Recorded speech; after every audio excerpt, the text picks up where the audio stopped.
I'd like to call to order the regular meeting of the Board of Directors, Vallecitos Water District. And my good friend, Hal Martin, would you lead us in the pledge? Oh, I would. Ready? Begin. I pledge allegiance to the flag of the United States of America and to the republic for which it stands, one nation, under God, indivisible, with liberty and justice for all. Thank you, sir. Thank you. Diane, roll call. Here. Here. Present. Here. Here. Entertain a motion to approve the agenda for the regular meeting. Second. All in favor? Aye. Aye. Opposed? Very good. Presentations. Well, this is the day we've been waiting for. Somebody's going to lead this off. Yeah. Okay, well, thank you very much. You're welcome. Well, good evening. My name is Chris Palmer. I'm the Public Affairs Field Coordinator for CSDA. It's great to see some familiar faces at the local San Diego Association chapter meetings. So thank you guys for supporting that. And I tell you guys, but you can't tell my other counties, best chapter. Oh, yeah. Definitely, no doubt about it. Most well attended, so I can back it up with facts, and it's definitely the most fun. So thank you for inviting me here tonight. I'm wearing my Special District Leadership Foundation hat this evening, and we're here to honor and recognize you for earning your reaccreditation for your District of Distinction through the Special District Leadership Foundation. Puts you really in the top 1 to 2% of special districts in the state. I think there's only 38, 39 districts that have districts of distinction. There's 3,000 special districts. I'm not a mathematician, but you guys are way, way up there. And this accreditation is designed basically for districts to show your ratepayers, the media, and legislators, that you guys are doing outstanding work. You're going above and beyond with your best fiscal practices, accountability, and transparency. Now, to get this award and this recognition, it takes a lot of requirements, and these may sound simple to some folks, but it's not. And it takes a lot of work, and your staff and this board has done a lot of work to make sure you did this. And one, clean financial audits for 3 consecutive years, proof that the district has essential policy and procedures in place, and that all directors and designated staff have completed comprehensive training in governance and all the laws pertaining to governing special districts. And why is this important?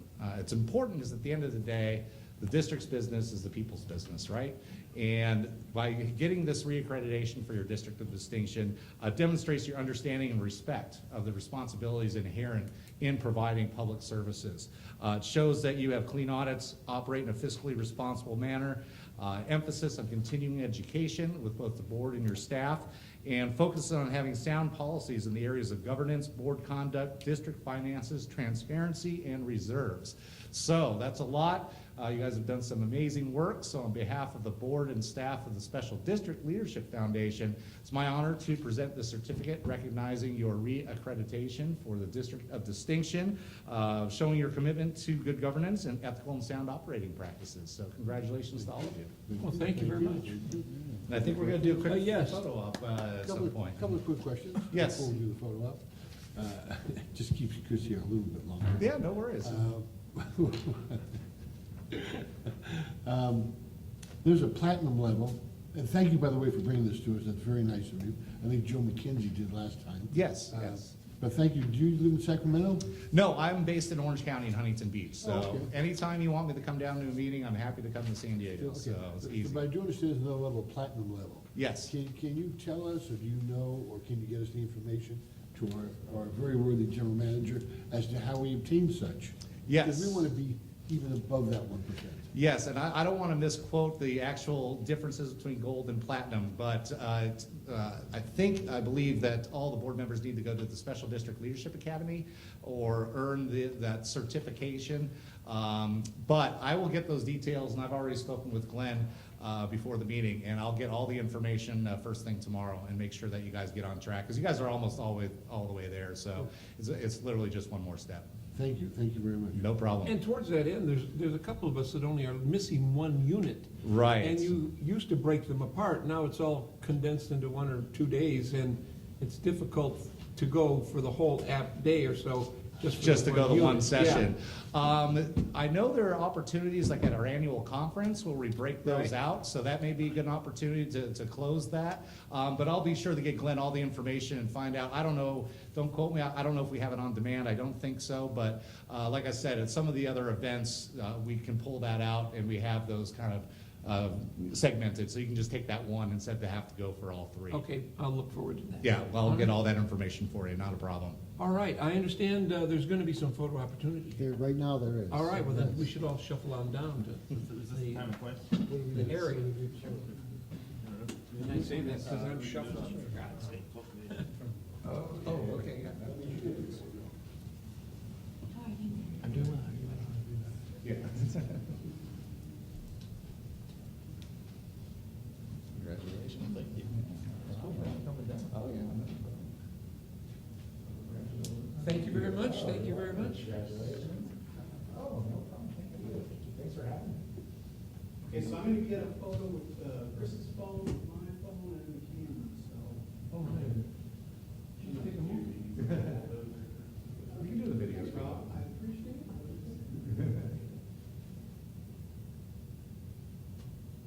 Hold that.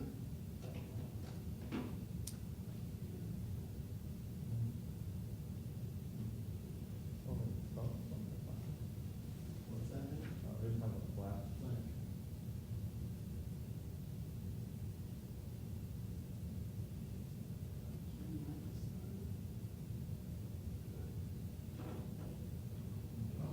A real camera?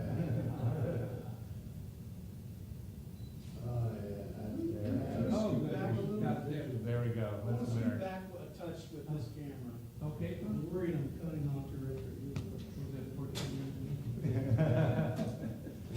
My apologies. No, no. Good joke. Okay, one, two. Got it. Oh, thank you. All right. Thank you so much. Thank you. Hey, thanks for having me Thank you, here. Chris. Appreciate it. Thank you, Martin. Appreciate it. I'll get you that info. You betcha. All right, good to see you. Yep, see you guys in May. Then I'll signal that stuff to you. After I will get all that info for you, so you have information. Thanks, Chris. All right, thank you. No. It is recorded.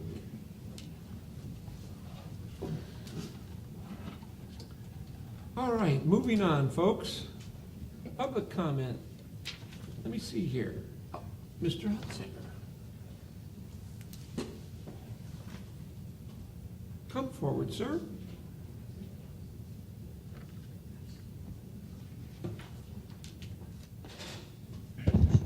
Hey, Mike, do you walk your dog along when else in the evening? Some evenings. Did you yesterday? Hmm? Did you yesterday? Yeah. I think I saw you. You had, Yeah, you were wearing yeah. your hat, Black black hat? Australian Shepherd. and- Yeah. That's a nice Okay. walk. Do you have a proof? That's a nice walk right along there, nice and flat. Yeah, but there's coyotes there, and Mm. my dog gets a little skittish. At least 5 in that open space area. Oh, wow. Yep. But to business. Mike Hunsaker, 115 Equestrian Court, San Marcos. During a recent reporting on the Newland Sierra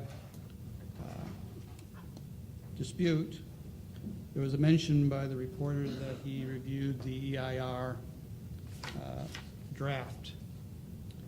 And I'd like to be able to review that draft and if possible get a CD of it. I would also like to address a different subject, which is the question of conservation and rationing that's coming up.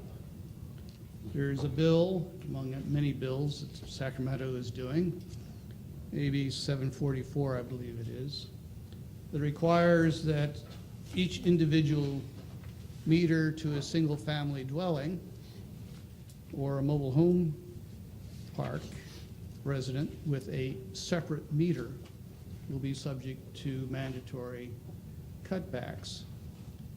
But it doesn't mention master meters with multiple connections. It's the clear intent of Sacramento to impose the rationing on single-family dwellings alone. And there are about 3 or 4 different definitions of what the gallons per day per individual is, the so-called human right to water. There is supposed to be a law, SB 7X, I believe it is, that mandates that sometime this year, all new apartment dwellings are supposed to have individual meters per apartment, which will mean that they would be potentially exposed to rationing, mandatory rationing as well. But on the other hand, I expect developers of multifamily dwellings to try to rescind this. If this isn't the case, then we have a severely bad situation for the middle class, and even for the poor, low-income individuals who are trying to build up and get into their own homes. There is nothing that I know which limits you from now requiring individual meters for every apartment. And if there is to be mandatory conservation, there should be no question of any loophole to get all the rationing transferred onto single-family dwellings, and everyone else is pretty much scot-free except for some very minor cutbacks. Thank you.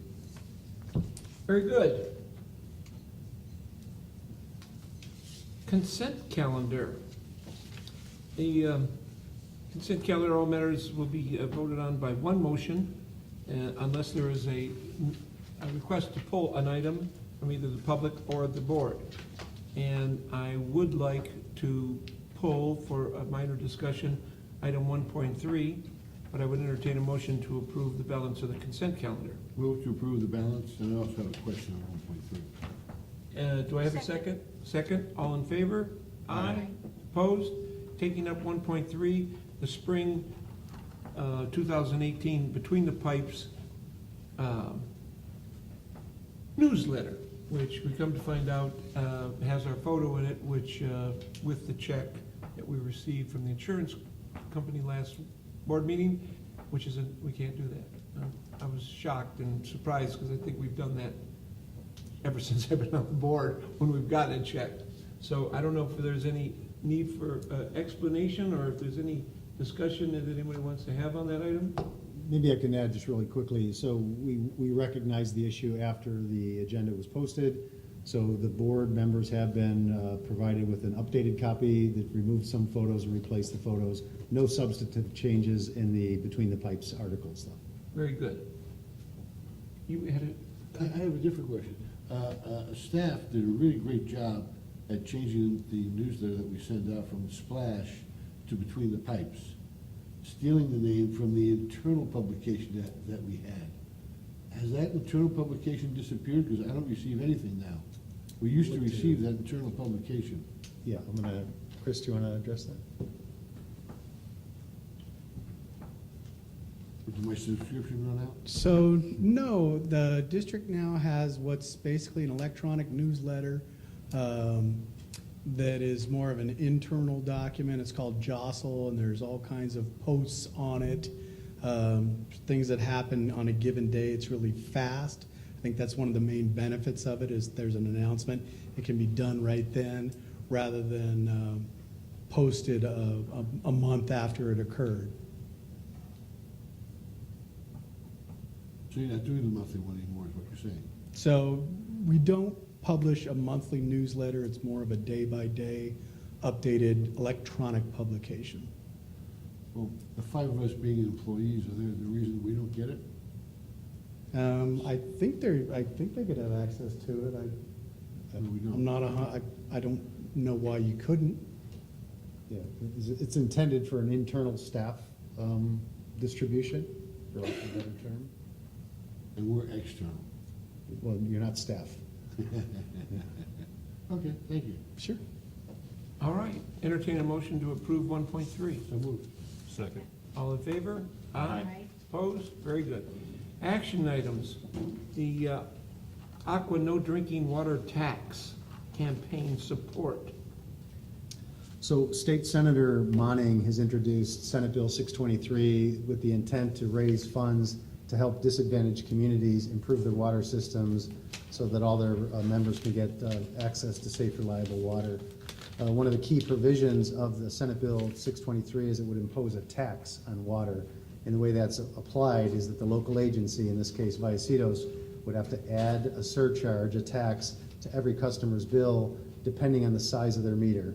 So for example, 1 inch and less meters, which is by far the most prevalent meter here, they would be taxed 95 cents per month. And after the district would then have to collect those proceeds and remit them to the state, and the state, in their infinite wisdom, would figure out how to disperse those funds to those agencies that need financial assistance. For Vallecitos, based on our number of meters and the number of accounts that we have, it would be over $300,000 per year that we would collect from our ratepayers and transmit up to Sacramento.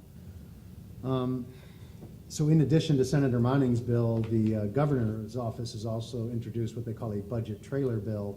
It has very similar provisions, and it's kind of a race to see which will get approved first, whether it's the governor's budget trailer bill or Senator Monning's bill.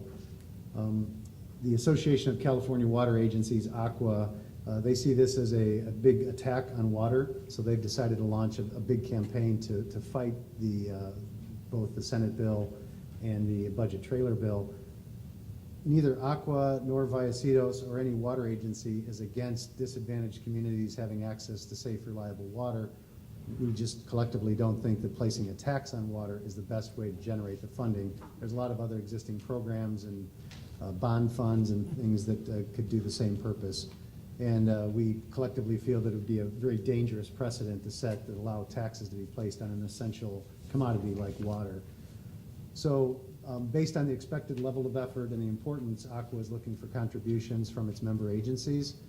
They kind of broke it into, based on your size of agency, a recommended contribution amount. Excuse me. For an agency the size of Vallecitos, they're recommending a $10,000 contribution to help fund it.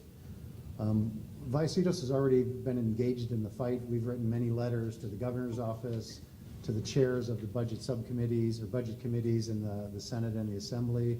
We've written letters to local politicians asking for their support to fight that. So it's not that we haven't been out of the battle, but it certainly will be good to align ourselves with ACWA. And just for the director's information, we are members of ACWA. We already paid dues to ACWA, and this current year our dues are about $23,500, and that supports a lot of other ACWA activities. This $10,000 is specifically to fight the SB 623 and the budget trailer bill. So with that, the staff recommendation is to help ACWA in their fight against SB 623 and the budget trailer bill. Questions? Move to approve. Second. Discussion. I think I'd like to have a discussion. Yeah, what exactly are we moving to approve? $10,000. Oh, I'm sorry. Yes, we have a speaker for the 2.1. That would be Okay. Mr. Hudzik. Come right up, sir. Okay, Mike Hunsaker again. I'd like to see that whatever letter is written, that several objections be noted. One of them, of course, is the fact this is not a tax on water, it's a tax on connections. There's a huge difference. The areas which are most notably have the poorest water situation are in the Central Valley. And these are the ones that are hit because the state has refused to put in new reservoirs so that the water we get is retained and can be distributed largely through the Central Valley. So they already have several $1 billion, and they're not doing it, and they're not solving the problem. And a tax on connections is a problem because if you have a master meter with 12 or 8 or 20 different residences served, there is one connection fee. And that is not exactly very fair. And a lot of our mobile home parks are being converted from master meters to individual meters. And that's a concern. So there are a segment of low-income people who are going to be badly hit, but mostly the middle class with their single-family dwellings with their individual meters.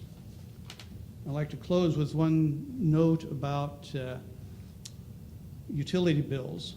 We all hear about how there's a crisis in affordable housing. San Marcos has a 211 line, and they monitor concerns from citizens.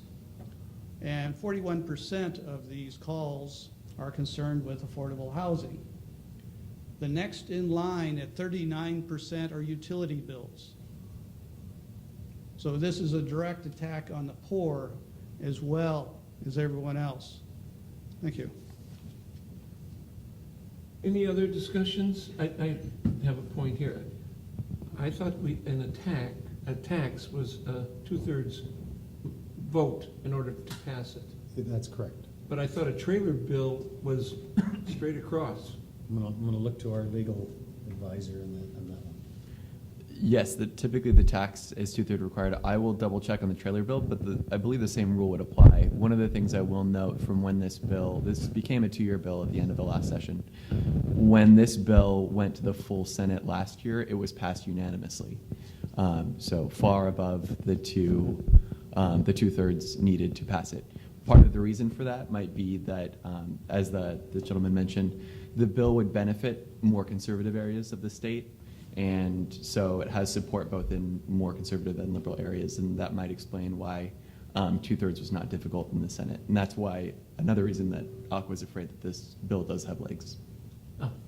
But I can get back to you on the whether there's any nuance to the trailer bill. All right, very good. We have a motion and a second. More?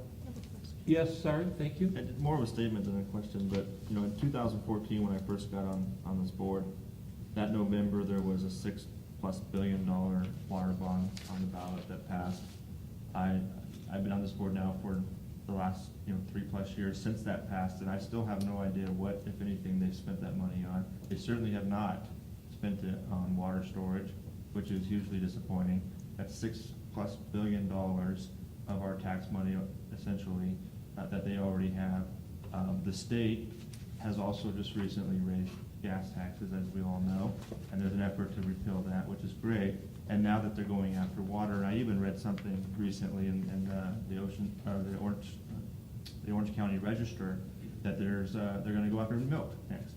And when you start talking about taxing gasoline, tap water, and milk, things like that, you're really hitting the poorest in our community the hardest. And for that reason, I'm very much in support of this motion. All in favor? Aye. Aye. Opposed? Very good. That ends the action items. Moving on to the general manager's report. All right, just a few items. First of all, I want to welcome Nick Norvell. Nick is filling in for Jim today, so Jim couldn't make it, so Nick's here, so welcome, Nick. Thank you. Good to see you.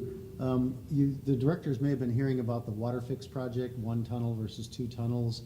Metropolitan was supportive of trying to help fund a 2-tunnel system, but recently it looks like it's more of a 1-tunnel system.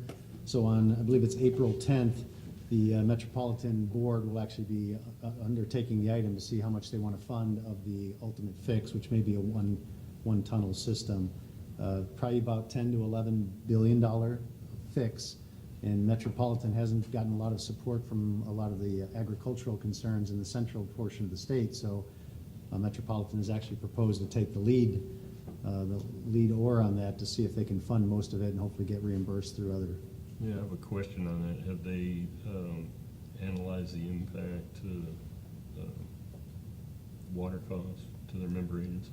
So they did. When Metropolitan was looking at funding the Twin Tunnel project, the full project, they were looking at an impact to every customer, a typical single-family home customer, of about $4.80 per month added to your bill to fund that. So obviously, if it was a less expensive project, a smaller project would be less than that, but just for an order of magnitude, they're looking at less than $5 hit per customer. If I may, Yes? I think there's a little bit of confusion in that, and I know I've spoken to more directly, but that original amount was based on the Metropolitan covering 26% And this, what they're proposing now, is not 20% of the cost. They're willing, at least from what the Metropolitan delegates have said, is Metropolitan is willing to take on almost 100% of the cost. Yeah. That's why So, it is. so this 480, they've just set their preliminary budget stuff forward. And in it, they have the amount for the water fixed estimate, and it's at 26% the cost of what it was before. So they're not really telling us the whole story. What they're saying is, oh, we've got it in there at 26%, but they're willing. They've even talked of taking on the whole thing. And kid you not, they do talk about it. But they're very aggressive on this particular issue, and I think they just want to own the state water system. Personally, they try to pretend it's theirs anyway. But it's very scary because even in their budget, in their budget planning, there's no actual known figure.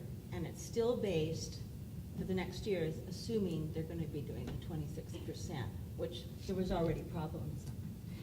And they have not established exactly how it will be applied to bills, to their agency bills. So San Diego Water Authority may get hit twice because they'll try to figure out a way to hit you as a regular and as transference fees or something. They haven't, I'm not stating they've got it, but that's what we're all anticipating that they'll be doing.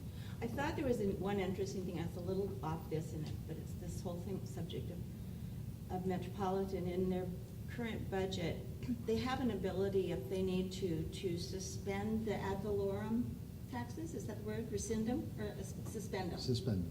Suspend them, which means they can continue to gather property taxes if it's important that it's for them to meet their budget. So that's a year-to-year thing that is meant to cover surprises. But in their budget, their fixed water rates for ready-to-serve, they're reducing their ready-to-serve fees this coming couple of years, but they're continuing to take the property tax, and then they're claiming that they don't have the money. So both of their fees that are guaranteed, not based on water usage, just they're ready-to-serve, and I'm forgetting the other one, but there's two. They're willing to drop both of them and let go of consistent money to go back for the property tax. So they're very strange. But I do worry very much that it's a lot more than they're telling us. So when I hear what happens on the meeting on April 10th at the Metropolitan Board, I'll send something out to the directors, just keep you informed. April 1st ended the, I'm sorry. Just a quick question. How many board members are on Met? Oh, I don't know on that. 38 or something, 38 or The Water Authority has 36. And how many does San Diego County Water Authority have on Met? 4. We have 4 delegates Four. from the Water Authority that go to Metropolitan. Okay. So, April 1st ended the water year. So they did the last snow survey, and the final results statewide is the snowpack was at 52% of the snow water equivalent, is what they call it. So not great, but better than the year started that way. So that's mediocre news, but the good news is that the statewide, the reservoirs, the surface water reservoirs are at 107% of normal. And most of that just carryover from last year, the real rainy season. So maybe a long, hot, dry summer, but we have adequate supplies statewide in the reservoirs, so that's good. Just 2 more quick items on projects and the subcommittees. The committee reports may mention these, but we recently had bid openings.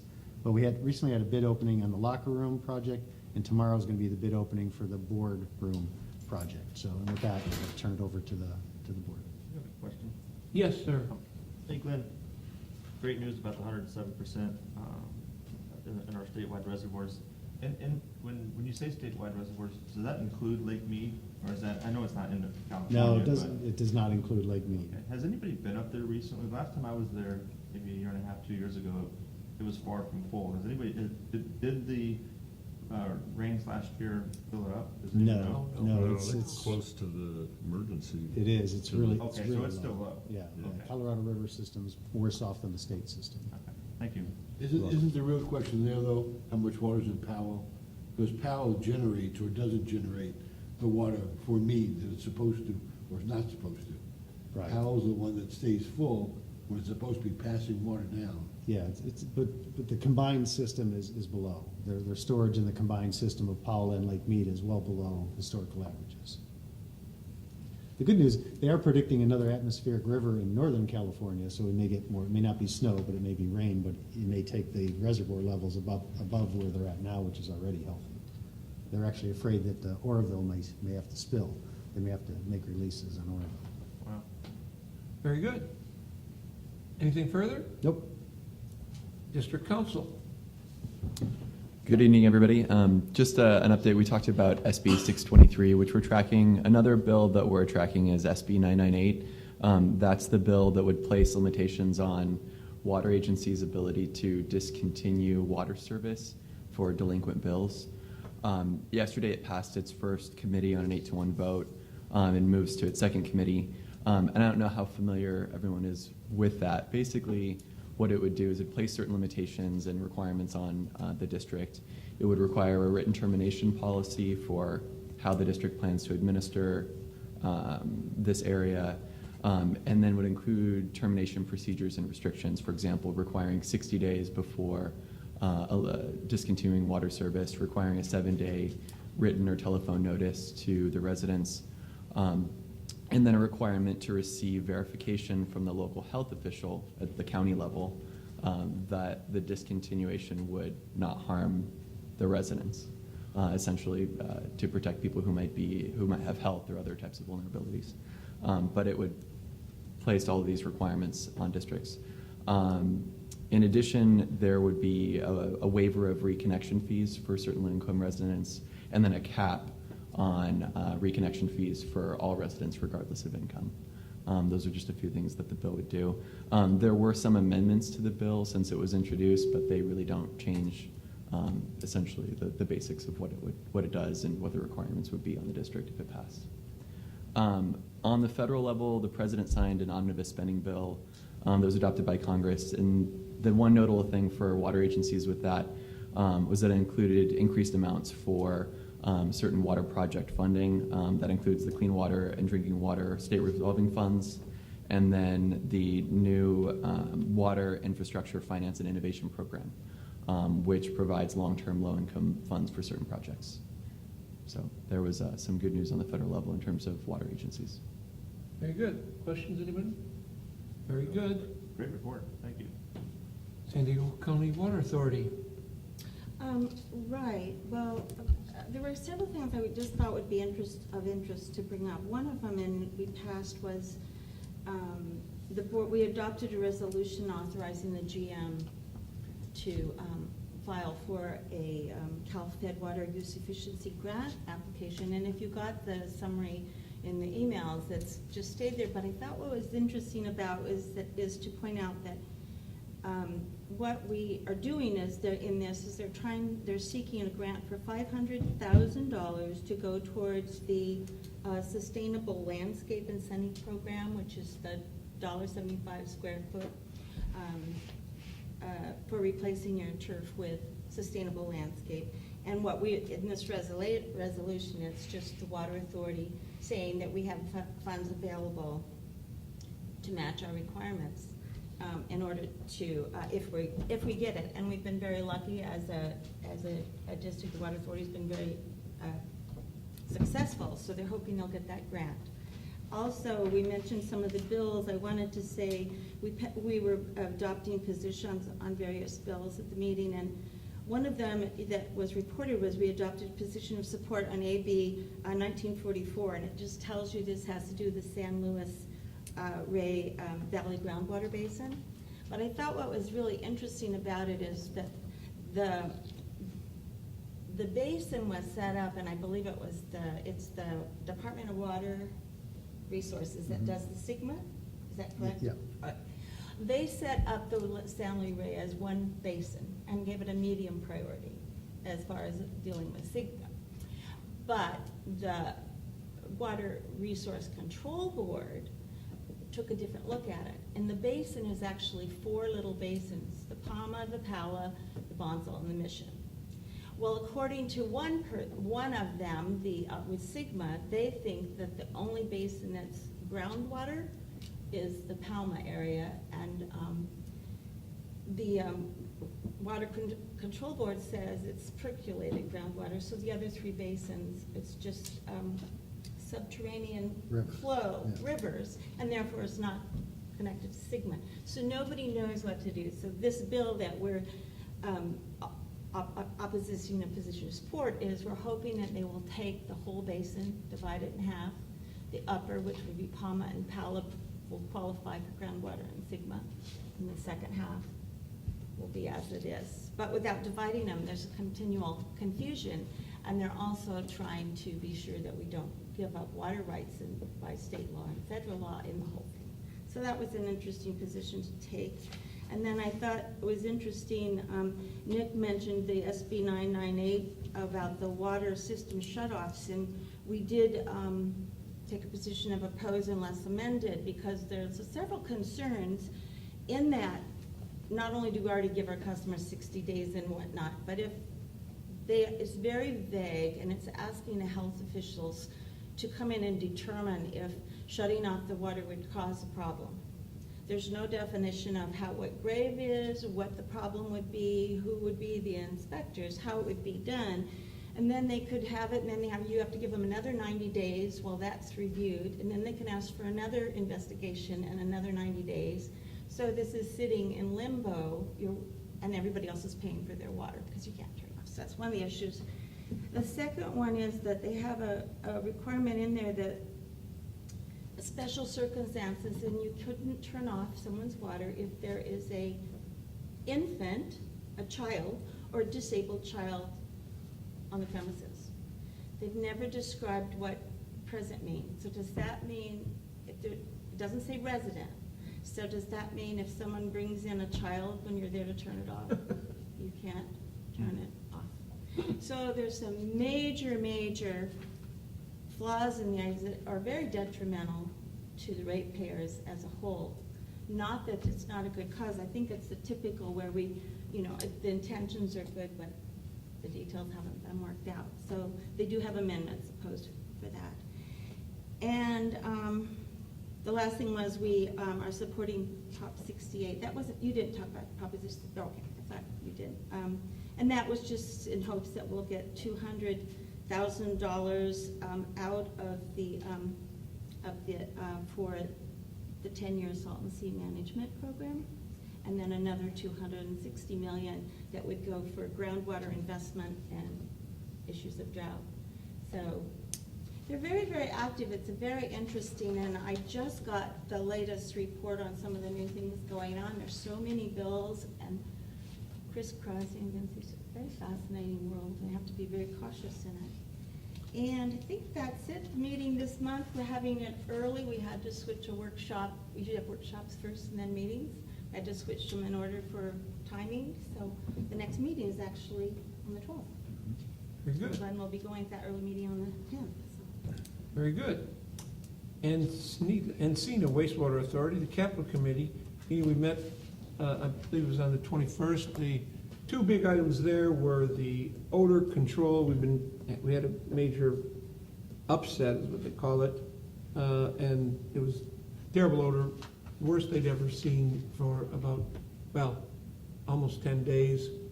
They had to take all the carbon out, put new carbon in. They got it under control. We were on the news, TV8, explaining why.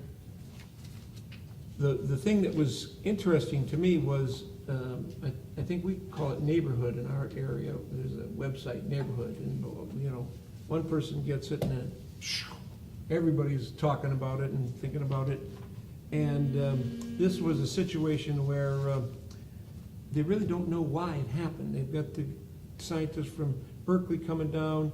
They've done a number of different things, got it under control, and we don't really think we're going to have to worry about it, but that was a big issue. And then septage, we did receive the septage report, and depending upon how you look at it, and of course I'm the guy with half full, there could be an opportunity there, but it would entail expanding the service area of Encina, which is a unanimous vote by the board, and we have one board member who's never had a positive unanimous vote in her presence on the board, so we're looking at some other alternatives, and those were the big two items. All right. Policy and Finance Committee for EWA did not meet since our last board meeting here. We meet next Tuesday, the 10th. Very good. Standing committees. Finance? Yes, we did just have a finance committee meeting, I believe the report's in your packet. Again, I think the committee, I won't speak for myself, but is just an odd how well staff is doing as a finance committee as compared to a little while ago. I mean, they have answers to questions we didn't ask. So I appreciate all the staff's work on that. We have everybody in there because we're pre-looking at the budget to try to get that all passed by May. I believe we're gonna have some absentees in June. We normally pass it, so we're moving it quickly along. But staff's been doing a yeoman job of moving it along. So thank you very much, Wes, and the rest of the staff for doing all that, having all the answers to the questions. If I can just add, they also had answers to the questions that we did ask. And, and then in the second part of the finance meeting, we also got an update on the RFP process for our auditing services, and there was a recommendation that's going to be coming forward to the remainder of the board here in the near future. Very good. Anything further? We did have an engineering committee, had a number of topics. The locker rooms were, and we're gonna get a better report on that, but Hal, let's just let you know, my 332, it was 352, so I was not far off on my tabletop estimate, but it'll be expanded, and we'll have more discussion on that later. They also, We took away half the gold fittings though. what's that? We took away half the gold fittings. We'll have a better report at our next meeting. We also talked about, what else did we talk about? Okay. This boardroom. Oh, yes, the upgrade boardroom, project. the reconfiguration of the boardroom, that's also coming to us. That'll be an interesting conversation when that shows up. No recommendation on either of those. Actually, there was a recommendation to bring the lockers back for discussion. And No, well, it'll be back for award of contract. award of contract, thank you very much. And that'll be at next month's meeting. And no recommendation relative to the board reconfiguration. Yes, sir? One question, when did you do the value engineering? We talked about that in a bit, but I think the die is cast. They beat it up pretty Well, I good. guess I would say the value engineering's been done. We had previously opened bids on that project, and we went back and redesigned it, relooked at everything. So it's a different project than what it was originally designed to be. Further? The septage. Septage, we talked about, because of what took place at Encino relative to no apparent unanimous approval expanding the area, we brought it back to discuss what the possibility of this Vallecitos doing its own septage intake system and what that would be, where it might be.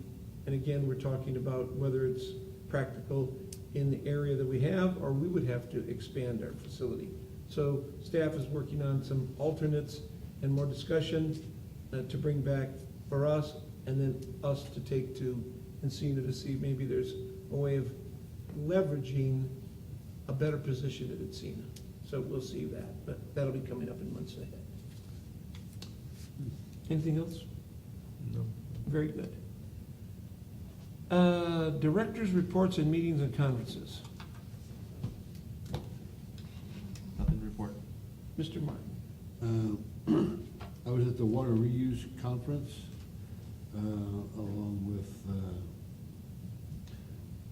That would be Director President Jim Hernandez. Yeah, I was thinking President. Hey, you. And The other guy. and the other guy, the other director, and the general manager.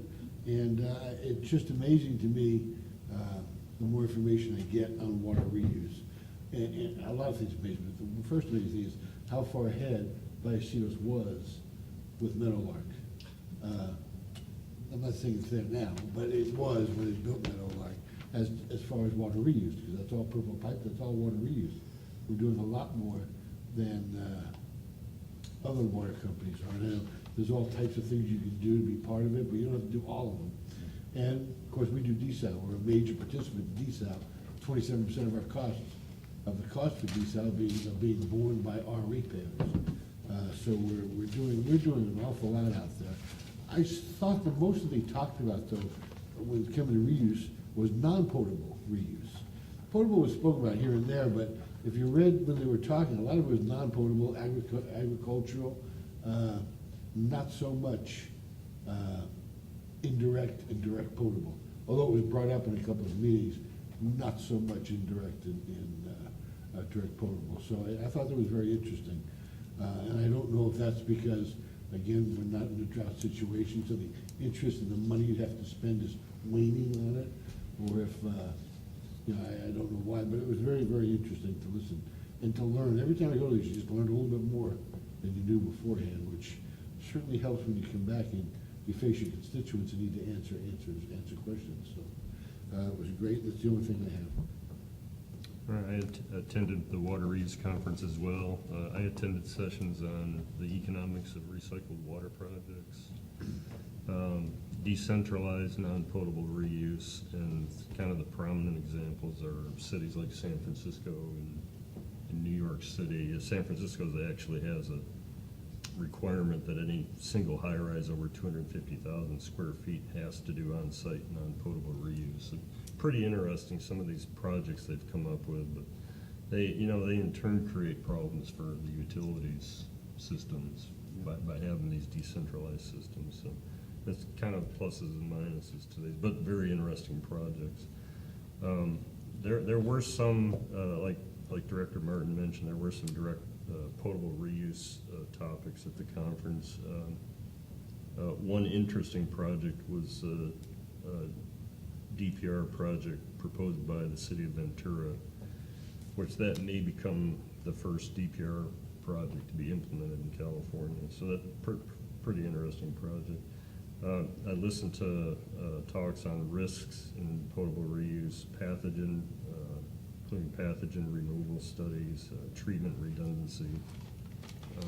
And these are with regard to implementing future DPR projects.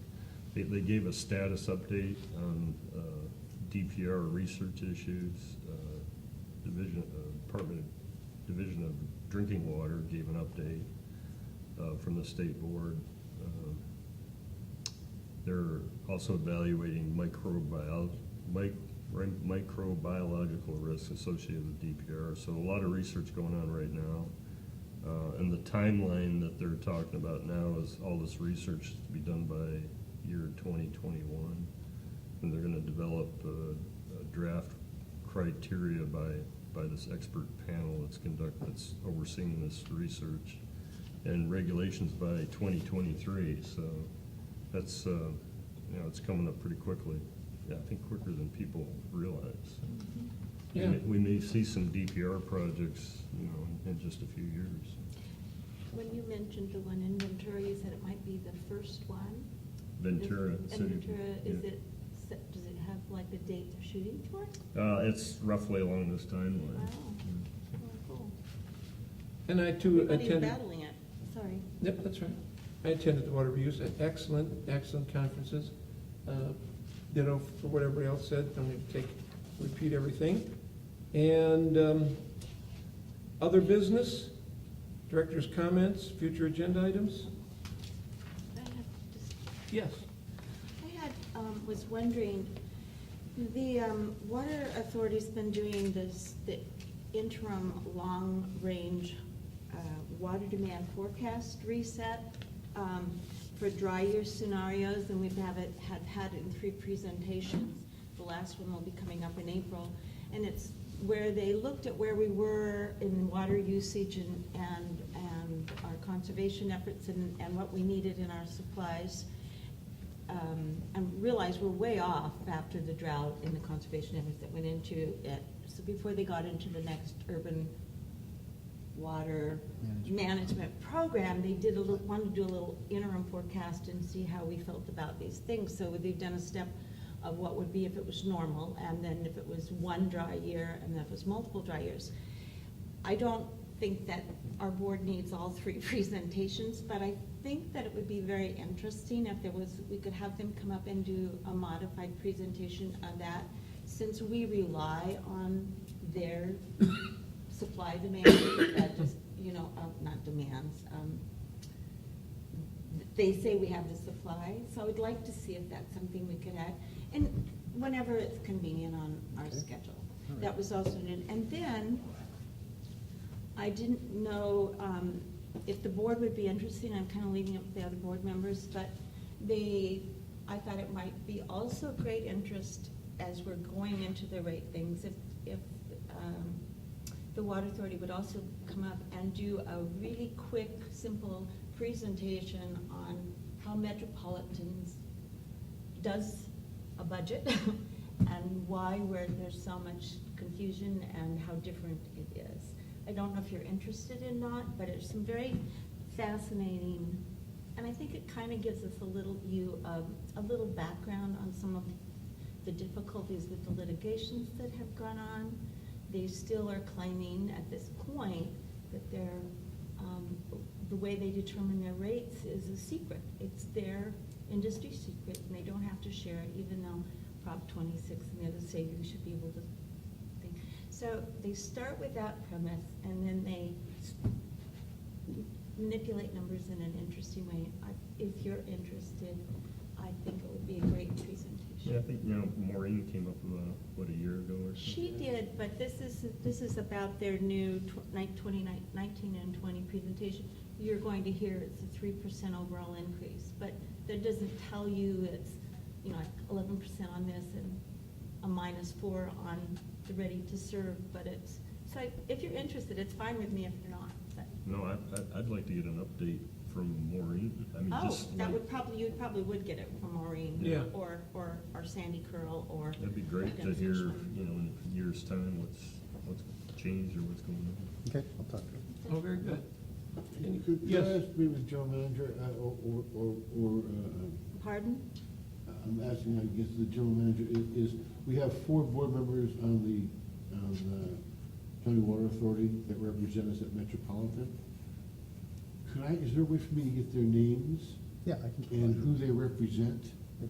And if they're elected officials or staffers or what they are? Yep. Just out of curiosity. So when you say who they represent the Water Authority, but you mean who their home Who their agency home is. representation is, yeah, were they appointed by the city or they represent a water authority? I can tell them if you'd like. Yeah, if you want to do it right now. Fern Steiner, she's a representative. Hold on, we have to write this. Okay. Or you could put it in the minutes. Oh, great. Fern Steiner, she's with the city of San Diego. She's an appointee, and She works for the city of San Diego? she's an attorney. She was appointed by the mayor. She doesn't work for the city. She does not work for the city. Okay. She represents the city, of the 10 on the board who represent the city of San Diego. Second one is Michael Hogan. Some of you may know him. He's with Rancho Santa Fe Irrigation District, I believe. No, Santa Fe Irrigation. Santa Fe, Yeah. Santa Fe Irrigation.